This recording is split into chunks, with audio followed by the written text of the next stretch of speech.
Welcome to English as a Second Language podcast number 14.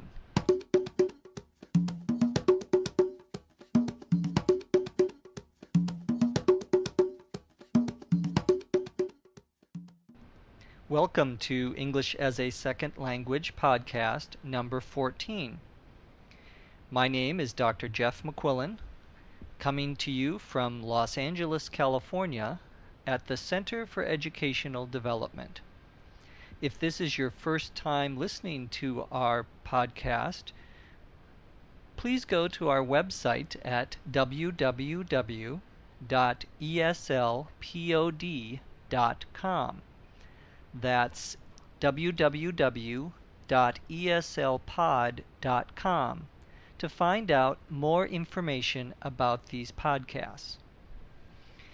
Today's podcast is the first of a two-part podcast talking about going to a concert and music vocabulary, but also some general vocabulary that we use in informal settings.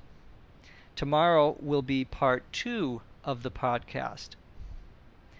Let's get started. We're going to be listening to Lucy describing her experiences at a concert.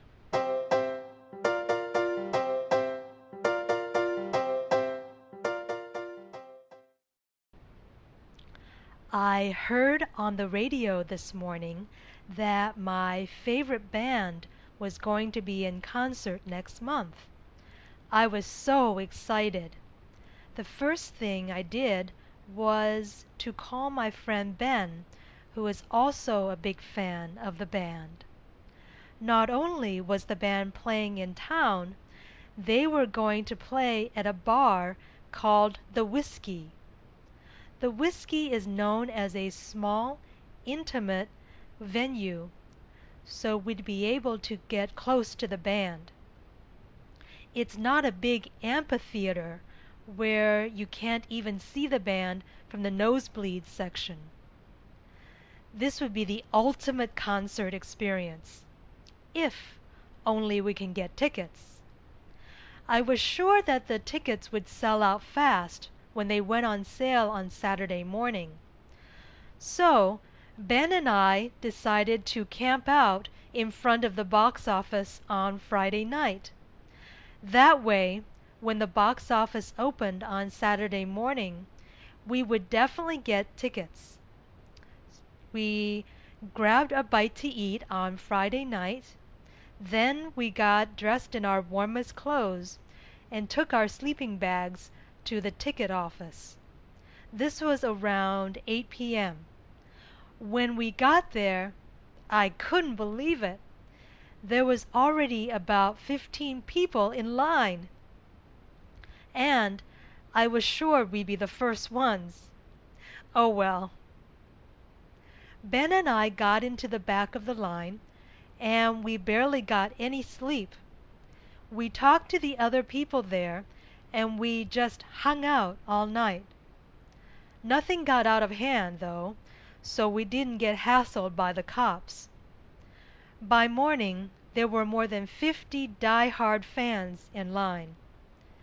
Well, it paid off.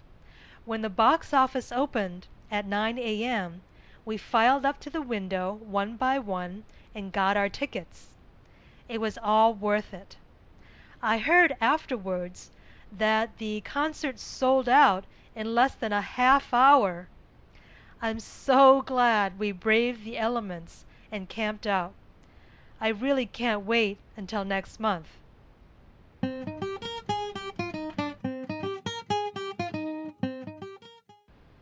In today's podcast, Lucy described how she and her friend Ben waited in line to get tickets for a concert.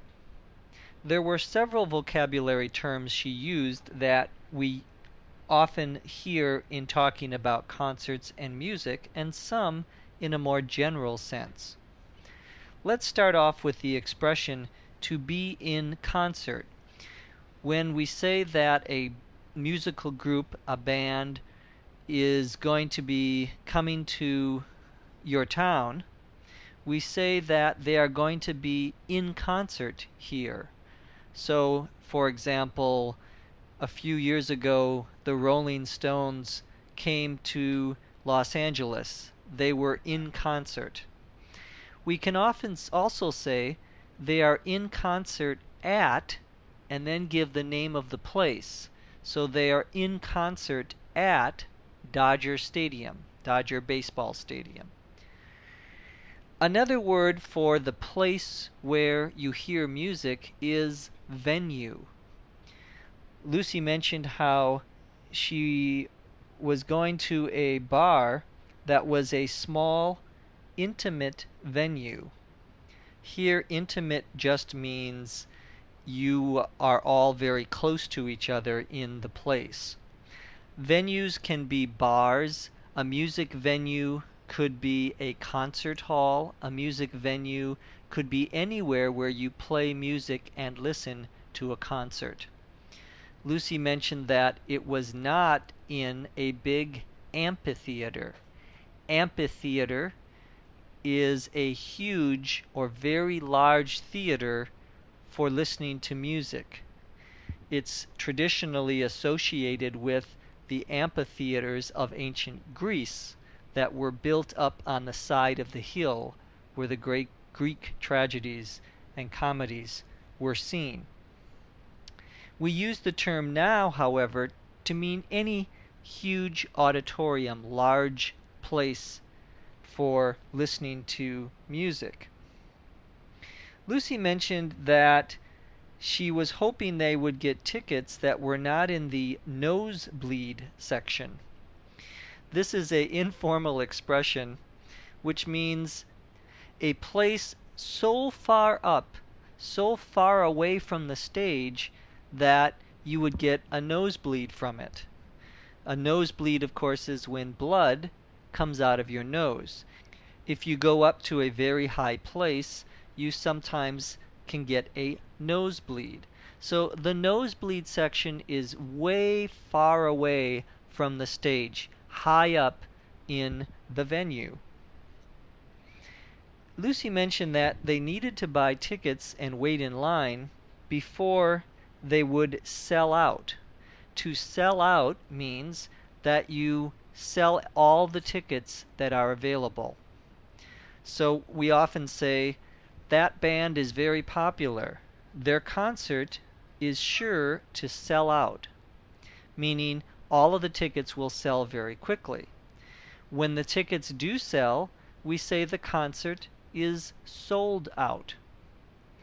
The expression to sell out usually refers to tickets.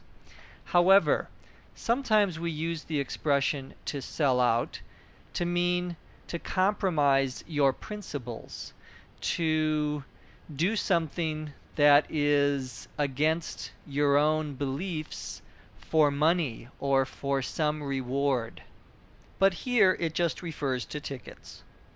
Tickets, when they're ready to be sold, go on sale. The expression to go on sale applies not just to tickets, but to anything that a store or a place is selling. It actually means two things. To go on sale means they start or begin selling a particular ticket or a particular thing. To go on sale can also mean that it's being sold at a discount. So, for example, the department store has put their pants on sale. They went on sale yesterday. To put on sale is another expression that means the same thing, where a store puts something on sale, meaning they discount the price. So two meanings for the term on sale. Here, it just means they began to sell the tickets. Lucy and Ben describe how they camped out in front of the box office. To camp out means literally to go and stay and sleep overnight outside, outdoors. Sometimes in very popular concerts, there'll be people who are camped out for the whole night, sometimes a couple of days, in order that they be the first people in line when the tickets go on sale. The box office is a term that means where tickets are sold. It could be movie tickets, it could be music tickets, it could be theater tickets. All of those venues, all of those places use the same term, box office. It's where we buy our tickets. Lucy mentioned that she and Ben grabbed a bite to eat. That expression, to grab a bite to eat, means to get something to eat. It's an informal, colloquial expression meaning getting something to eat. Usually not a big meal, usually a small meal. Well, small for Americans. Lucy mentioned that they didn't sleep much that night, and so they just hung out. To hang out means to talk, to be with other people in a very relaxed, informal setting. We were hanging out at the cafe yesterday, meaning we were sort of wasting our time talking, not in a big hurry, very relaxed. Lucy mentioned that nothing got out of hand. This expression, to get out of hand, means to get unruly, to get rowdy, to get violent, to get noisy. Not to let something get out of hand means not to let something go to such an extent that you can no longer control it. It literally means something falling out of your hand. But here it means that nothing got violent or nothing was out of control. She mentioned that they did not get hassled by the cops. These are two informal expressions. To hassle someone means to bother someone. So you may say to your friend, "Don't hassle me about going to the gym. I know I have to go." Meaning, don't bother me about that. The cops is an informal slang expression referring to police officers. It's a slightly negative expression, but many people use it to refer to police officers. Die-hard fans was another term that Lucy mentioned. She said there were many die-hard fans. Well, die-hard, like the famous popular movie a few years ago, die-hard means someone who's very committed, someone who's very serious about something. When it's used together with the word fan, it means someone who's fanatical, who loves this particular group or thing. So you can say, I'm a die-hard fan of football. I'm a die-hard fan of U2. All of these mean the same, someone who's very much interested in that thing or person. A couple of more expressions. Lucy said that it all paid off. In other words, to pay off means to be successful.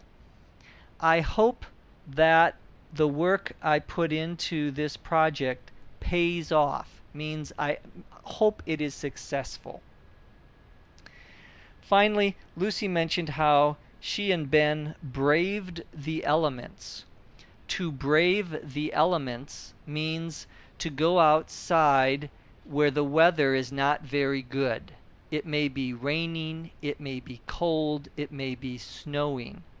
To brave the elements, then, means to go out into bad weather.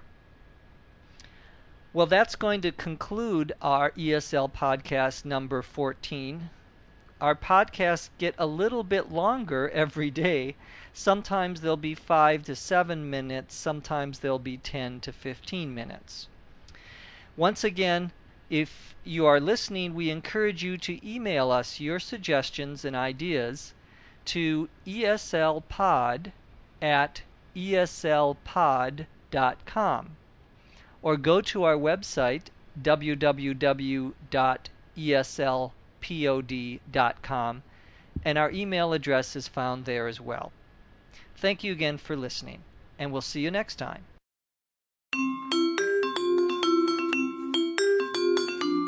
ESL Podcast is produced by the Center for Educational Development in Los Angeles, California. This podcast is copyright 2005.